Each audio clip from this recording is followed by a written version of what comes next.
Before we dive in, drop a quick hi in the comments. It may seem small, but trust me, it really helps YouTube share this story with more sci-fi fans like us. I'd love to see who's watching. 24 hours ago. Peace is what brought us together. Peace is what allowed 34 civilizations to flourish, not in spite of their differences, but because of what they chose to build beyond them. The words of Tharvex, High Chancellor of the Council, settled over the crystal ballroom of Solfege Prime. This was their annual commemoration of 15 years without war. Then a single shot ended it. A long-range plasma round broke the silence of the crystal ballroom. Tharvex folded at the podium. In the chaos that followed, delegates in panic, security moving in every direction, the lights of the ballroom suddenly too bright, and the noise suddenly too loud. Tharvex saw who had fired. An Arconian, his own people. Sael Rune, chief of the Council Guard. The betrayal landed harder than the shot itself, harder than the pain spreading through his body, and the feeling of his legs losing the strength to hold him. Everything slowed. The way things slow when the body understands what the mind has not yet accepted. He saw Russell pushing through the mass of bodies, forcing passage, moving with the particular determination of a man who had been a warrior, not for the violence of it, but for what violence could protect. Tharvex had always respected that about him. He fell. But before his body reached the floor, Arconian marble, white and faintly blue, polished to the kind of smoothness that takes generations, Russell caught him. His best friend. Tharvex gathered the last strength he had. He reached for Russell's sleeve and pulled him close. Russell brought his ear to his mouth. Peace is always worth it, Russell. A breath.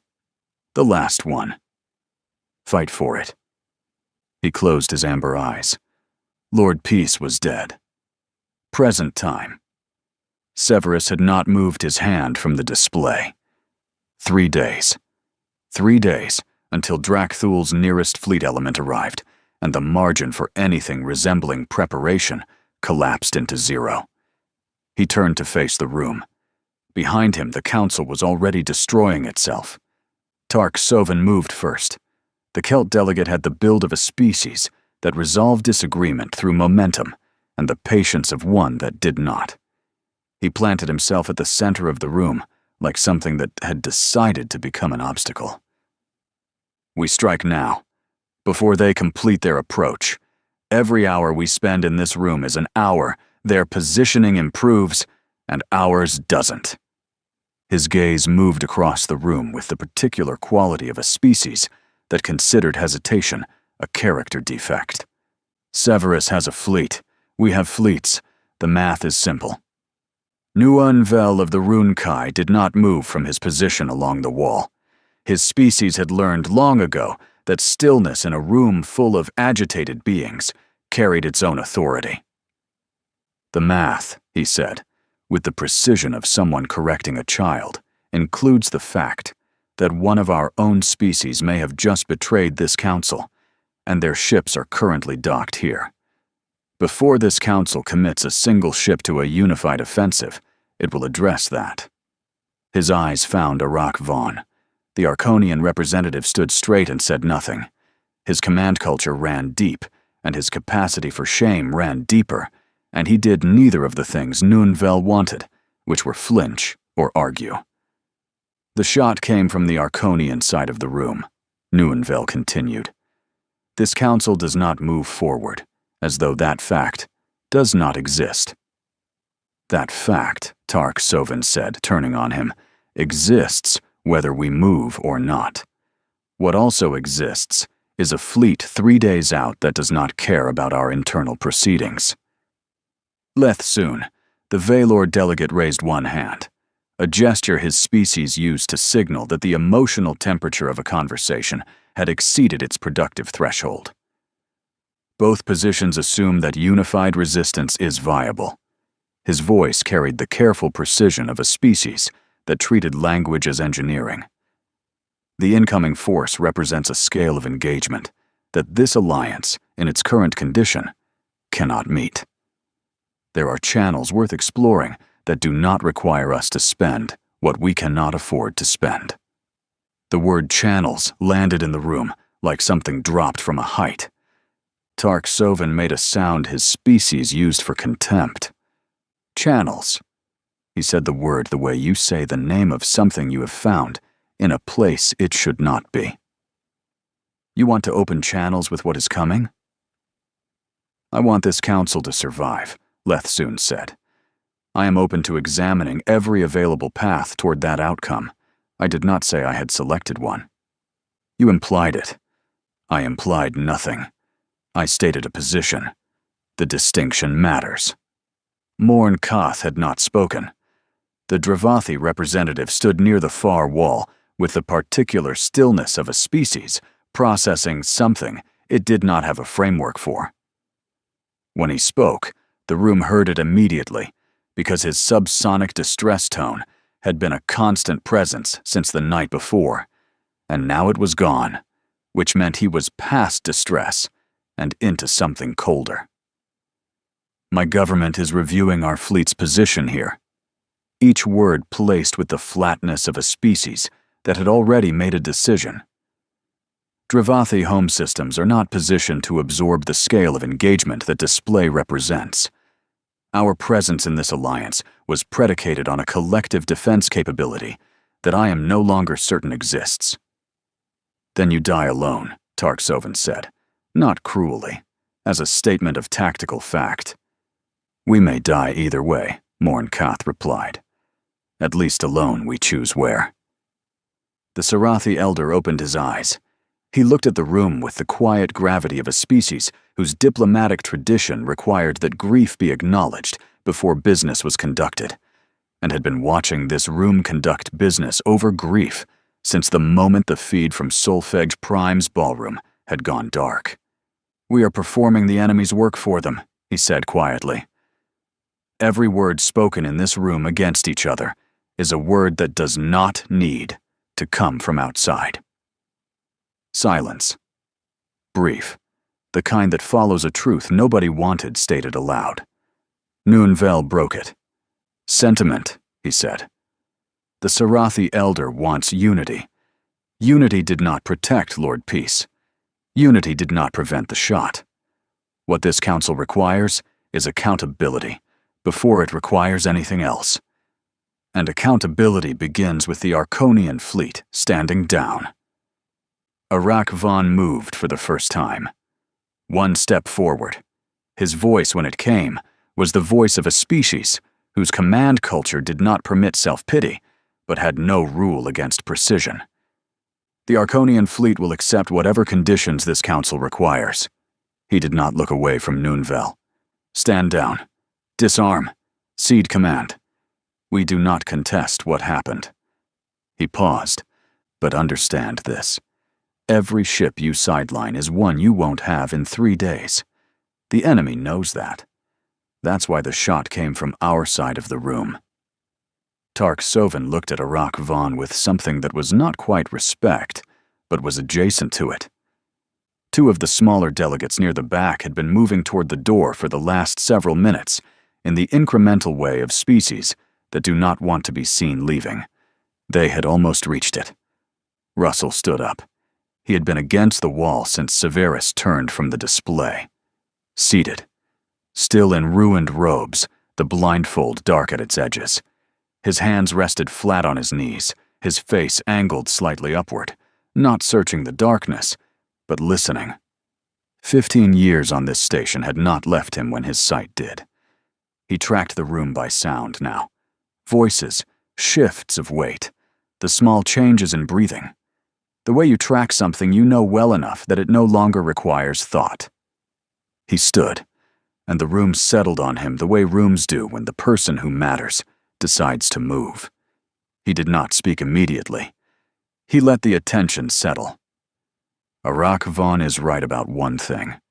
His voice carried the calm precision of someone describing a situation to people who needed to understand it. The shot came from the Arconian side of the room because someone put it there. That is not Arconian guilt. That is enemy operation. The difference matters, because one of those things costs us ships, and the other costs us nothing except the assumption we walked in with. He turned toward Noonvel. The Arconian fleet stays armed and stays docked, not because they have earned it, because the tech lord Drak Thul arrives in 3 days, and performing punishment for an enemy's operation is exactly what that enemy wants us doing right now. Noonvel opened his mouth. I know, Russell said before he could speak. It is not enough. It does not resolve the question. It postpones it. I am asking you to postpone it, because we do not have the margin to resolve it today and survive tomorrow.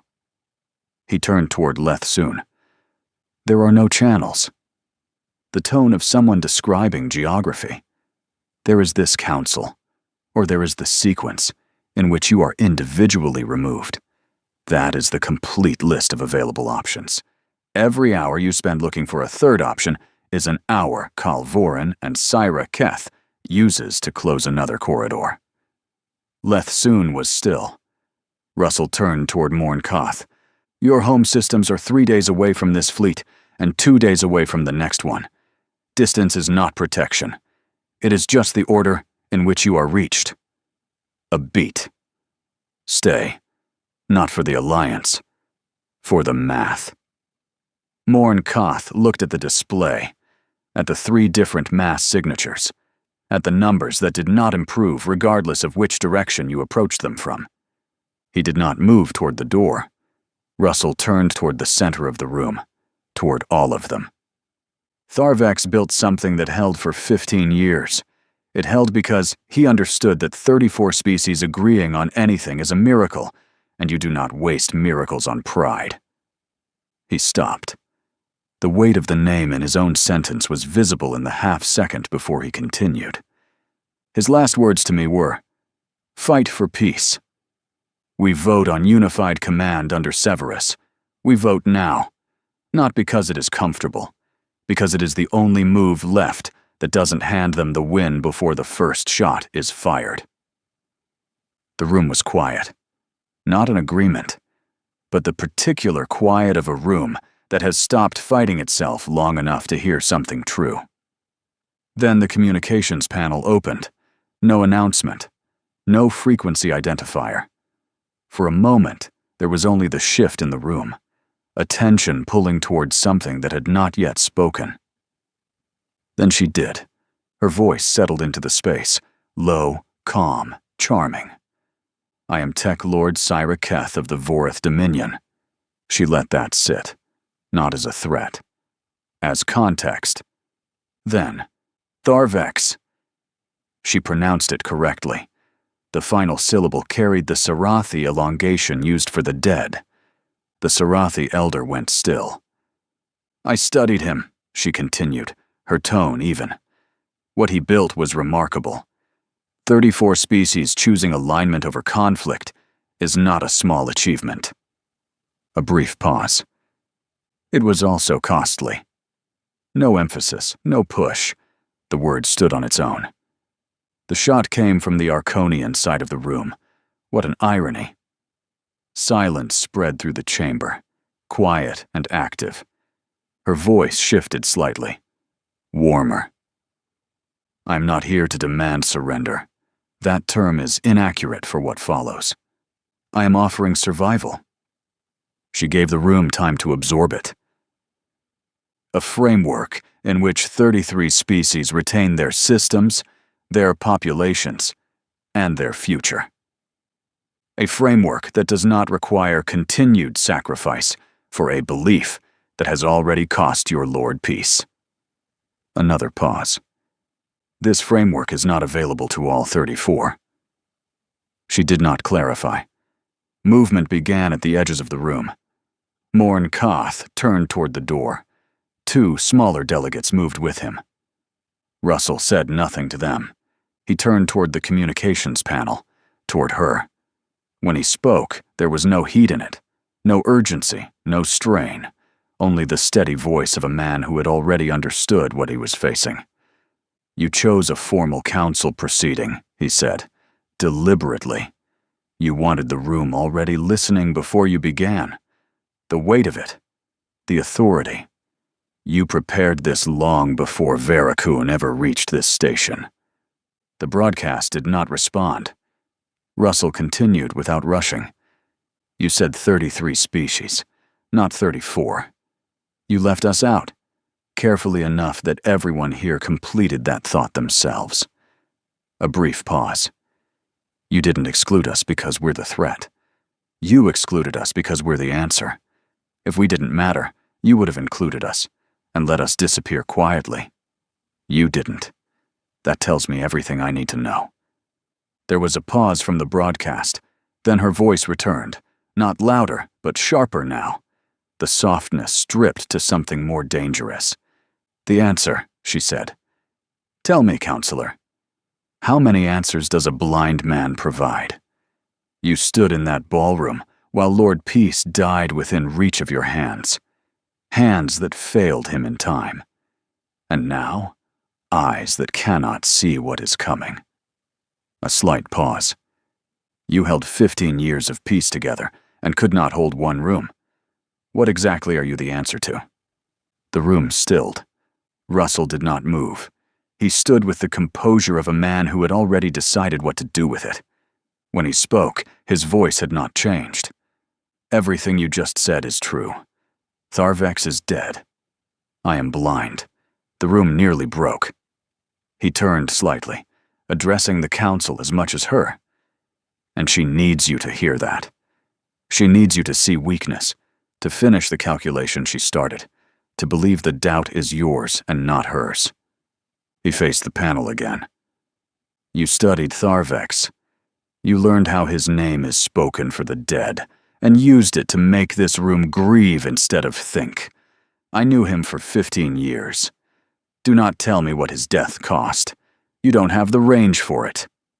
The broadcast cut. No farewell? No reply. Morn Koth had stopped moving toward the door. The room was quiet in a different way than before. Russell turned to face the room. He let the silence from the closed broadcast sit for 1 second. She's gone. Surrender or fight. That's the only question left in this room. Nobody spoke. Surrender. Walk out that door. I will not stop you. Nobody moved. Fight. Then it happens like this. Your technology, our command, everything you have will be placed under Severus's command. One structure, one authority. Drak Thul has already calculated every fleet in this room. The only thing that beats him is something he hasn't. He waited. One by one, they nodded. Russell turned toward Severus. They're yours. The first thing they learned was that alien weapons did not fit human hands. Not metaphorically. Physically. A Kelt pulse cannon was built for a species with a grip span 40% wider than a human hand, and a recoil tolerance built on a skeletal structure that absorbed impact differently than bone and muscle. The first human soldier who fired one without modification hit the target and broke 2 fingers doing it. He taped the fingers and asked for another shot. That was the first hour. By the 6th hour, the human engineers had modified 9 different weapon systems from 4 different species, not redesigned, adapted. Bracing mechanisms, grip reductions, trigger sensitivities recalibrated for human reaction times, which were faster than Sarathi and slower than Kelt, and different from both in ways that mattered when the difference between firing and not firing was measured in fractions of a second. Okafor was in the 3rd training rotation. He had not slept. Nobody in the preparation rotations had slept more than 4 hours, and most had not slept at all, which was the kind of detail that stopped mattering after the first 12 hours, because the alternative to not sleeping was not being ready, and not being ready was not available. He stood at a Sarathi weapons station that had been partially modified for human grip, and ran the targeting sequence for the 4th time, and got it right for the 4th time, and moved to the next station without being told to. The Sarathi instructor, a species that communicated approval through a specific lowering of its secondary eyelids, lowered them as Okafor moved past. Okafor did not see it. He was already at the next station. The aliens learned differently. A Dravathi pilot could not run human evasion patterns the way a human pilot ran them. His biology processed spatial rotation differently, and his instincts fought the maneuvers every time. What he could do was understand the logic of them, why they worked, the human doctrine of making yourself unpredictable not through randomness, but through a specific kind of controlled aggression that looked like chaos from the outside and was not. He ran the patterns wrong by Dravathi standards, and right by every standard that mattered, and by the 10th hour, he was running them faster than the human pilots who had taught him. The Celt did not need to be taught aggression. They needed to be taught patience. The specific human understanding that aggression applied at the wrong moment was indistinguishable from failure. A Celt commander named Torak Sen spent 2 hours arguing with a human tactical officer about the difference between striking first and striking correctly before he understood that the human was not telling him to hold back. He was telling him to wait for the moment when holding back became the most aggressive thing he could do. Torak Sen did not argue after that. Solfege Prime's corridors smelled like weapons discharge and alien biology, and 36 hours of preparation compressed into something that was not quite an army and not quite an alliance, and was becoming, incrementally and painfully, both. In the medical bay, Russell did not know any of this. The doctor, a human physician attached to the council staff who had been treating diplomatic injuries for 11 years and had never treated anything like this, had found damage that the adrenaline of the previous 24 hours had hidden.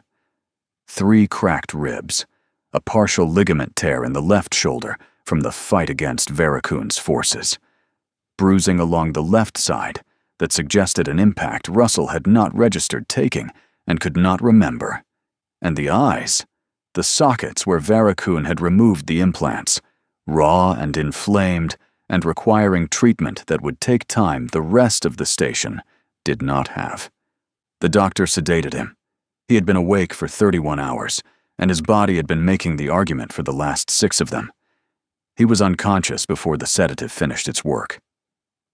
Okafor took his post outside the medical bay door when the 3rd training rotation ended. He had not been assigned there.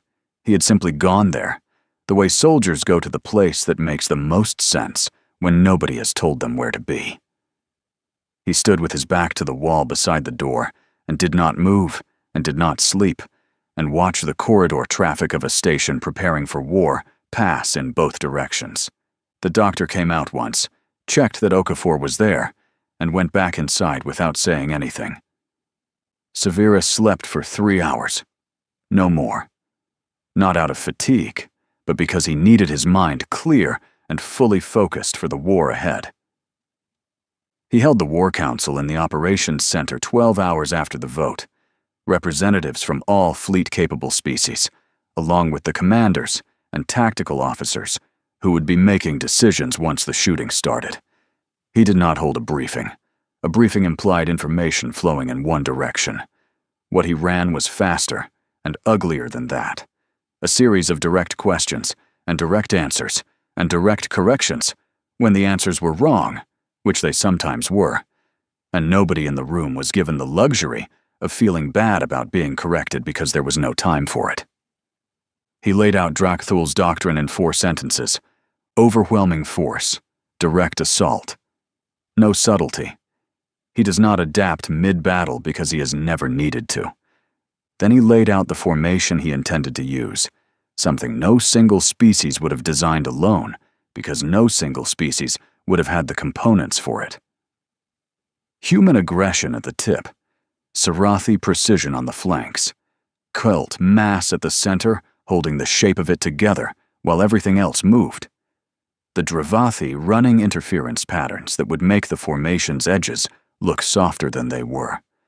The Arconian fleet held in reserve, not punishment, not distrust, positioning. The reserve was the sharpest instrument in the formation, and he intended to use it as one. The commanders looked at the formation, and several of them understood immediately, and several of them did not. And the ones who did not asked questions and got answers, and the ones who still did not were given a specific task within the formation that did not require them to understand the whole of it. An Arconian fleet commander, young, precise, carrying the particular stillness of a species performing atonement through function, asked Severus directly what he wanted from the Arconian reserve. Severus told him, "Exactly." No softening. The commander nodded once and asked no further questions. The council broke. The commanders returned to their ships. Some of them looked at the display on their way out. Some of them did not. Drak-Thul, the Annihilator, arrived at hour 48. 1 day earlier than projected. The sensors picked up the transit signature 20 minutes before emergence. Enough time.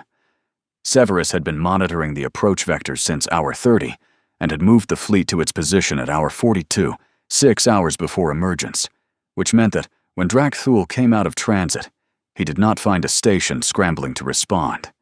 He found a formation already waiting for him. The pause in Drak-Thul's advance lasted 4 minutes. 4 minutes of sensor sweeps and signal analysis, and whatever passed for recalculation in a tech lord whose doctrine had never required recalculation before. Severus watched the pause on the display and said nothing. He had expected it. He had planned for exactly this length of it. What he had not planned for was the transmission.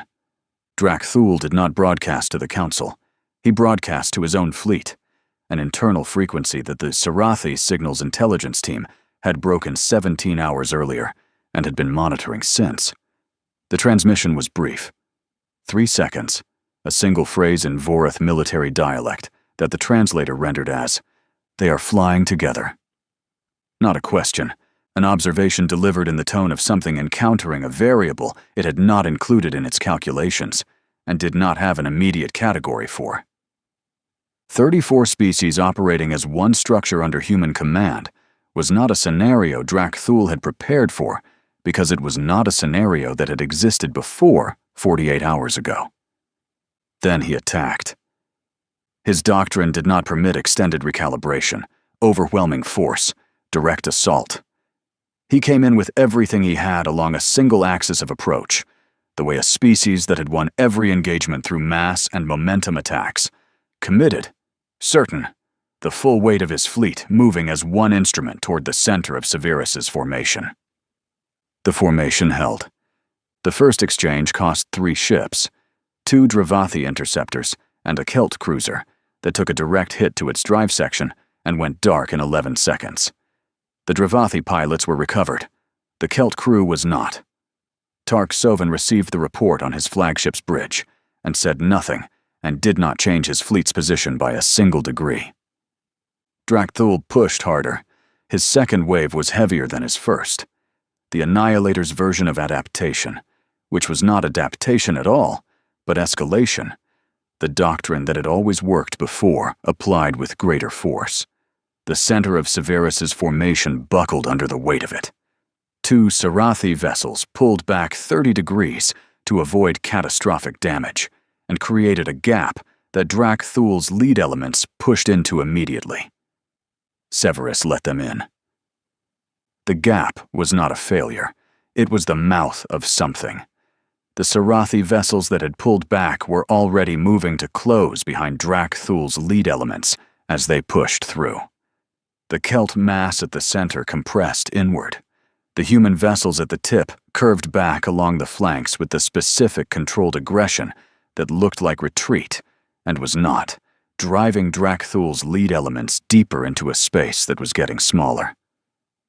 Drak-Thul's lead elements recognized the closing geometry 8 seconds before it completed. They transmitted the recognition back to the command ship in the flat, urgent language of units, reporting that something had gone wrong. Severus gave one order. The Arconian reserve struck Drak-Thul's command ship from its weakest covered vector. The position Severus had held them in, one Drak-Thul's formation had dismissed as irrelevant until it suddenly wasn't. The young Arconian fleet commander did not need to be told twice. He had been waiting 42 hours for one specific moment, and he executed it with the precision of a species performing something that had the weight of atonement behind it. Drakthul's command ship absorbed 4 direct hits before its defensive systems failed. The 5th hit reached something critical. The signature on Severus's display changed, collapsed, went from the mass of a command vessel to the debris signature of something that had been a command vessel. The Annihilator's fleet did not break immediately. Drakthul's doctrine did not include contingencies for the loss of the command element, because his doctrine had not included the possibility. They pushed for another 9 minutes with the momentum of a force that had not yet processed what had happened to it. Then the signal stopped. The formation dissolved into individual vessels, making individual decisions, and individual vessels making individual decisions against a unified formation were not a problem. They were targets. The battle was over in 40 minutes. The cost was 11 ships, 4,300 crew across 7 species, the Kelt cruiser, the 2 Dravathi interceptors, 1 human frigate running on damaged systems since the opening exchange, 7 other vessels from 4 other species that had voted yes in an operations center 24 hours ago and had meant it when they nodded. Severus stood at the display and looked at the cost for 30 seconds. Then he turned to his tactical officer and began the process of repositioning for recovery operations. Nobody celebrated. They had won, and the winning felt like what it was, the first part of something, not the end of it. Okafor entered the medical bay when the battle signatures on his handheld display went quiet. Russell was awake. The sedation had run its course, and he sat in the medical bay with the particular stillness of a man who had known something was happening beyond his reach, with nothing to do but wait. Okafor pulled a chair to the side of the bed and sat down. "Talk," Russell said. Okafor talked. He did not soften anything. The battle, the formation. How Severus had held the Arconian reserve for 42 hours and used them at the one moment Drakthul had not covered. The cost, the 40 minutes, the way it ended. Russell listened closely. When Okafor finished, he said, "Calvorin." It was not a question. Okafor glanced at the handheld display. The new signatures had appeared 50 minutes after Drakthul's fleet dissolved. They were already closer than their last position, advancing with the same patient geometry. A fleet that had watched everything and decided its next move before anyone else had. "Yes," he said. "How long?" Russell asked. 50 minutes, Okafor said. "Is Severus still at the display?" "Yes." "Then he already knows what I'm going to say." Okafor waited. "Tell him anyway," Russell added. Calvorin, the strategist, had been outside weapons range for the entire engagement. Watching. His fleet had not moved during the battle. Not to assist Drakthul, not to press an advantage, not to do anything except observe. The strategist had watched Severus fight, and had watched the formation, and had watched the Arconian reserve close from the uncovered vector, and had watched Drakthul's command ship go dark. He had watched all of it, and he had learned all of it. Now he repositioned. He moved his fleet with the patience of someone rearranging a space before beginning work in it. The corridor Severus had used for the Arconian reserve approach closed. The flanking vectors the Dravathi interceptors had run closed. The gap the Sarathi vessels had created, the mouth of the trap, closed. Every move Severus had made in the last 40 minutes, accounted for, catalogued, sealed. The tactical officer looked at the updated display and said nothing. Severus studied the new geometry. He traced the positions.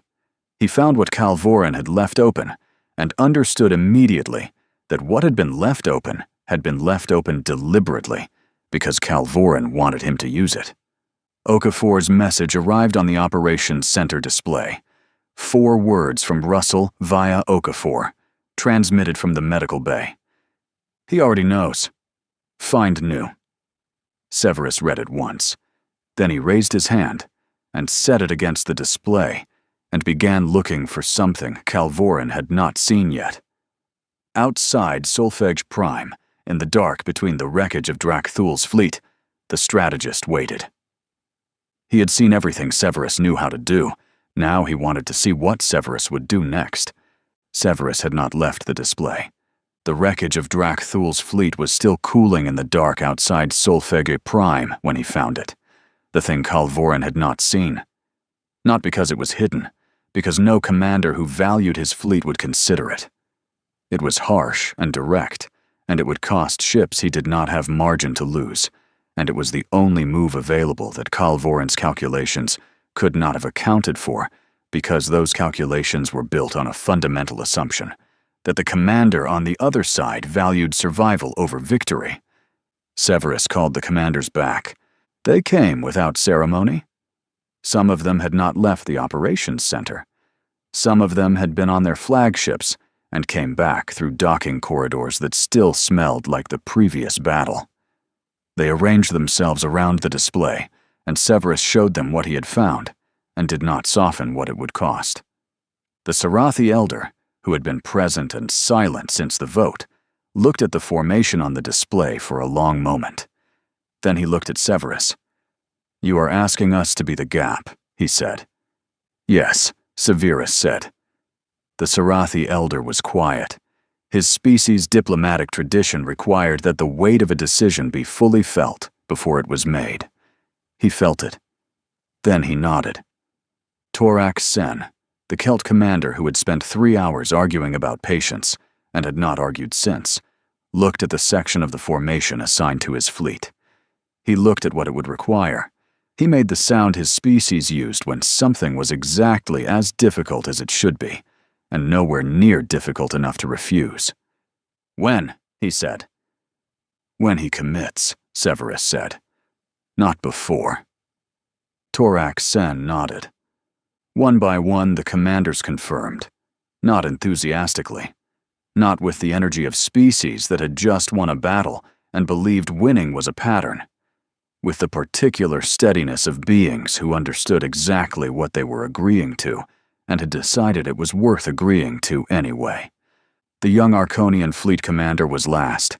He looked at his assigned position in the formation, the position that would take the most direct pressure when Calvorin's opening move landed, and he looked at Severus and said nothing for a moment. Then he said, "We will hold." Severus looked at him. "I know," he said. The commanders left. Severus turned back to the display and waited for Calvorin to move. Calvorin moved at hour 6, not with the committed certainty of a force that had decided the outcome in advance. He moved the way a mind moves through a problem, precisely, incrementally, each element placed to create a condition that the next element would exploit. His opening was not an attack, it was a question, a probing movement along the left flank of Severus's formation, designed to generate a response that would reveal the formation's internal logic. Severus did not respond. Calvorin adjusted, pressed the left flank harder.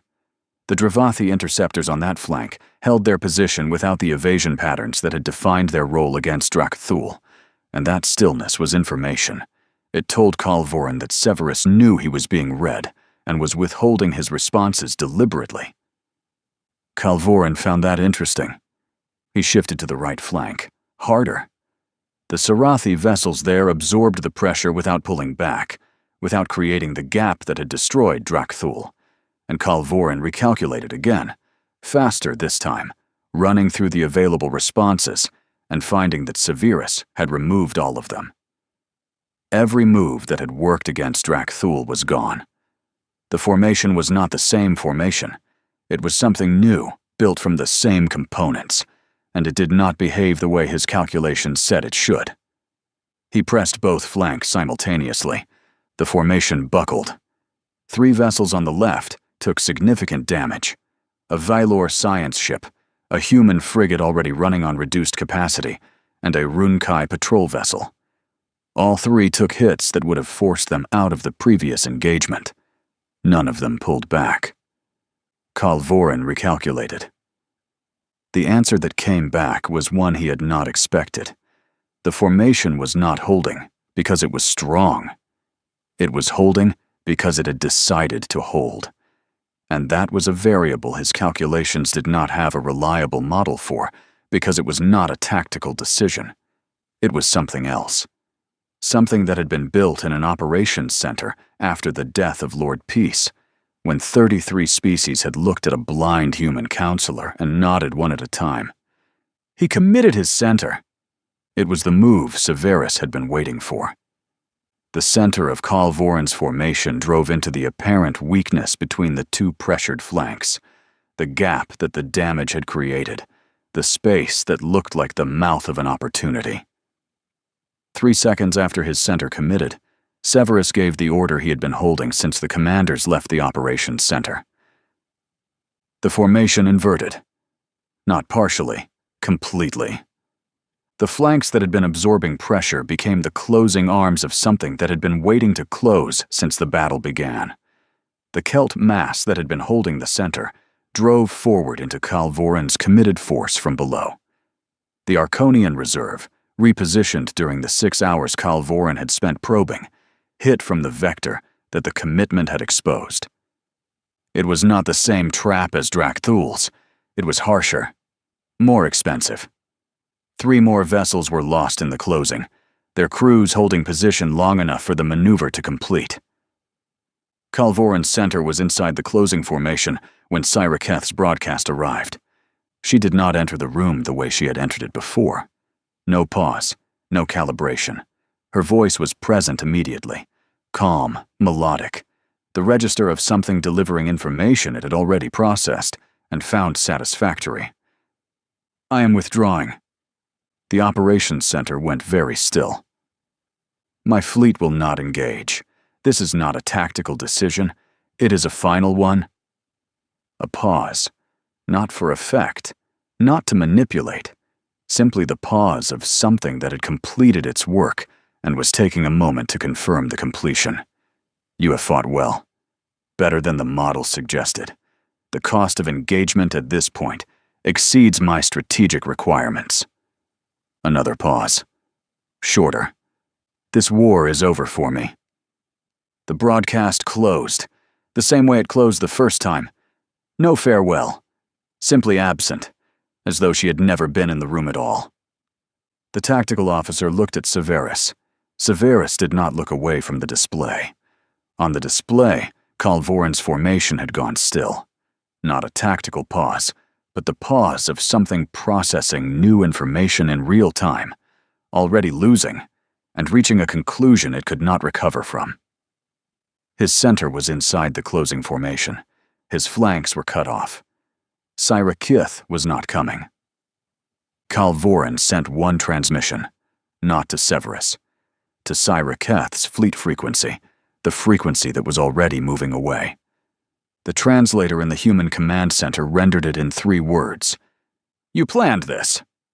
Then he stopped transmitting and drove his command ship forward into the closing formation at full power, not to change the outcome, but because it was the only move left, and he chose to make it. The Arconian reserve met him directly. Kalvorin's command ship went dark 17 seconds later. His fleet dissolved faster than Drakthul's had, without the momentum of doctrine to sustain it, without a commander to hold its shape, without Syraketh's arrival to change the mathematics. Ships broke formation, decisions fragmented, they became targets. The battle was over in 33 minutes. The cost? 14 ships. 11 others whose names were already being logged by tactical officers, who understood that the logging was the first and most important thing that happened after the shooting stopped. 6,100 crew across 7 species. Severus stood at the display and looked at the cost. Nobody in the operations center spoke. The victory felt the same as it always had, not like an ending, but like weight. The cost of getting here, the losses that could not be undone, and the knowledge that it all had to be carried forward, not set aside. Severus turned from the display. "Begin recovery operations," he said. "All of them." Okafor had been relaying the battle to Russell in real time. Facts, delivered in the flat, efficient language they had developed over the last 48 hours. Positions, losses, movements, outcomes. Russell had been sitting up in the medical bay, his hands flat on his knees, his blindfolded face angled slightly upward, in the posture that meant he was running the room by sound and information instead of sight. When Okafor relayed Sirakeith's broadcast, Russell went very still. Okafor finished the relay and waited. Russell said nothing for a moment. The medical bay was quiet around them.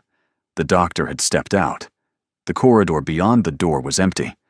The station had the particular silence of a place that had been holding its breath for more than 48 hours and had not yet decided it was safe to breathe. "She's not withdrawing because the cost exceeds her requirements," Russell said. Okafor waited. "She's withdrawing because her requirements are met." Russell's voice carried the tone of someone stating a physical law. Varakun, Drakthol, Kalvorin, 3 tech lords, 3 fleets, everything they had, spent here, against us. A pause. "She didn't come here to win. She came here to make sure they didn't leave." Okafor looked at the handheld display, at Sirakeith's fleet signatures moving away from the engagement at a steady, controlled velocity, not fleeing, not retreating, departing. "She goes back as the only tech lord left," Okafor said. "The most powerful one in her galaxy," Russell said, "having spent nothing, lost nothing. She watched 3 of her rivals spend themselves against us and called it a campaign." The silence that followed was the silence of 2 people sitting with something that was true and large and not entirely possible to hold all at once. Okafor looked at Russell, at the blindfold, at the ruined robes that had been replaced with medical clothing, at the man who had held a room together with 15 years of instinct and no eyes, and had understood in a medical bay what it had taken everyone else a war to see. "Did we win?" Okafor asked. Russell was quiet for a moment. Outside Solfege Prime, in the dark between the wreckage of 2 tech lord fleets and the remains of everything the Alliance had spent to survive, Sirakeith's fleet continued its departure toward a galaxy she had just inherited without firing a shot. For now? Yes. Whether that's a permanent victory depends on what she does next. Hey there, Space Human. I'm really curious about your thoughts on this video. Drop a quick comment and let me know what's on your mind. Or just say hi if you prefer. Either way, I'd love to hear from you. Also, remember to check the pinned comment. Trust me, it's worth a look. Oh, and one last thing. I've chosen another video for you to watch. Just click the card here, or here if you want the whole playlist. See you there.